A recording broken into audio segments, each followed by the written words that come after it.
Hello all welcome back to my channel amazing Ammu. మనం ఇవాళ వీడియోలో బఠానీలు ఆలు కుర్మా ఎలా తయారు చేసుకోవాలో చూద్దామండి. ఇక్కడ నేను ముందుగా చూపిస్తున్నట్టు ఫస్ట్ కొన్ని వాటర్ తీసుకొని అందులో కొద్దిగా ఆలు మన రిక్వైర్మెంట్ కావాల్సినన్ని ఇక్కడ నేనైతే ఒక 2 to 3 అయితే తీసుకున్నాను. అలాగే బౌల్లో మనకు కావాల్సినన్ని బఠానీలు తీసుకొని ముందుగా కొద్దిగా పసుపు వేసి ఒక 15 మినిట్స్ అయితే ఉడికించుకోవాలి. ఉడికించుకున్నాక స్ట్రైనర్లో అలా వాటర్ అన్ని వడగట్టేసి పక్కన పెట్టుకోవాలి.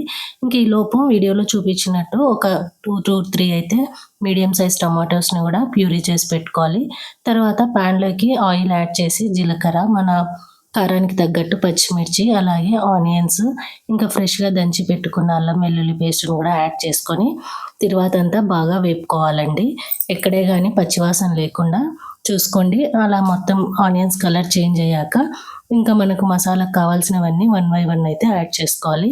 ఫస్ట్గా కొద్దిగా పసుపును, కొద్దిగా గరం మసాలా, కొద్దిగా ధనియాల పొడి, మన టేస్ట్కి తగ్గట్టు ఎండుమిర్చి పౌడర్ని, ఇంకా అలాగే ఫైనల్గా కొద్దిగా జీలకర్ర పొడిని కూడా యాడ్ చేసుకోవాలి.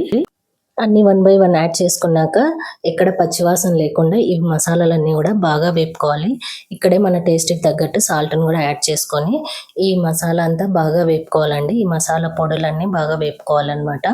ఇంకా వేపుకున్నాక మనము ముందుగా ప్యూరీ చేసుకున్న టమాటోస్ పేస్ట్ని కూడా ఇందులో యాడ్ చేసేసి ఇది కూడా పచ్చివాసన లేకుండా బాగా కలుపుకోవాలండి.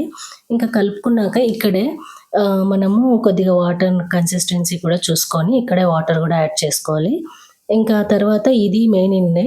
ఇది మనం ఫస్ట్లో బాయిల్ చేసుకున్న పొటాటోస్ని కూడా ఇలా కొద్దిగా పిండిలాగా చేసి ఇందులో యాడ్ చేసుకోవాలి. ఇలా చేయడం వల్ల మనకు గ్రేవీ బాగా చిక్కగా అవుతుందండి. మరి పలసగా లేకుండా కొద్దిగా చిక్కగా వస్తుంది. ఇంకా ఇక్కడ మనము వాటర్ని కూడా యాడ్ చేసుకున్నాక ఒక 5 to 10 మినిట్స్ని అయితే ఈ మసాలా పేస్ట్ని అంతా బాగా ఉడికించుకోవాలి. ఇది చాలా క్విక్గా, ఈజీగా, టేస్టీగా ఉంటుందండి. మీరు కూడా అందరూ ట్రై చేయండి. ఇది దేనిలోకంటే సంగటి కానీ, రైస్లోకి కానీ, చపాతీస్లోకి అయితే చాలా బాగుంటుంది.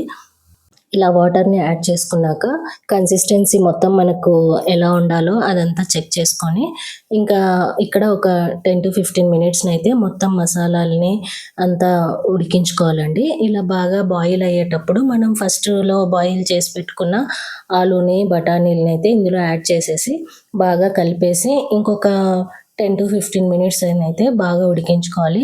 ఇంకా లాస్ట్లో మనకు టేస్ట్ సరిపోయిందో లేదో చూసుకొని ఫైనల్గా సాల్ట్ని కూడా అడ్జస్ట్ చేసుకోవాలండి. ఇక్కడ నాకు కొద్దిగా సాల్ట్ తక్కువ అయినట్లు అనిపించింది, అందుకే మళ్ళీ కొద్దిగా సాల్ట్ని అయితే యాడ్ చేశాను. ఇంకా ఫైనల్గా దించే ముందర కొంచెం ఉంటే బటర్ బాగా తినే వాళ్ళైతే ఇక్కడ బటర్ కూడా యాడ్ చేసుకోవచ్చండి. బటర్ యాడ్ చేసుకోవడం వల్ల ఇంకా టేస్ట్ అయితే ఇంకా సూపర్గా ఉంటుంది. చిన్నపిల్లలకి కానీ అందరికీ బాగా హెల్దీ కాబట్టి బటర్ కూడా యాడ్ చేసుకోండి. అంతే అండి ఈ వీడియోలో. ఇలా మీరు కూడా ఇదే ప్రొసీజర్లో ఫాలో చేసి ఒక్కసారి ట్రై చేసి చూడండి. ఆలు బఠానీల కుర్మా అయితే సూపర్గా ఇంట్లోనే ప్రిపేర్ చేసుకోవచ్చండి. ఇది చాలా హెల్దీ కూడా.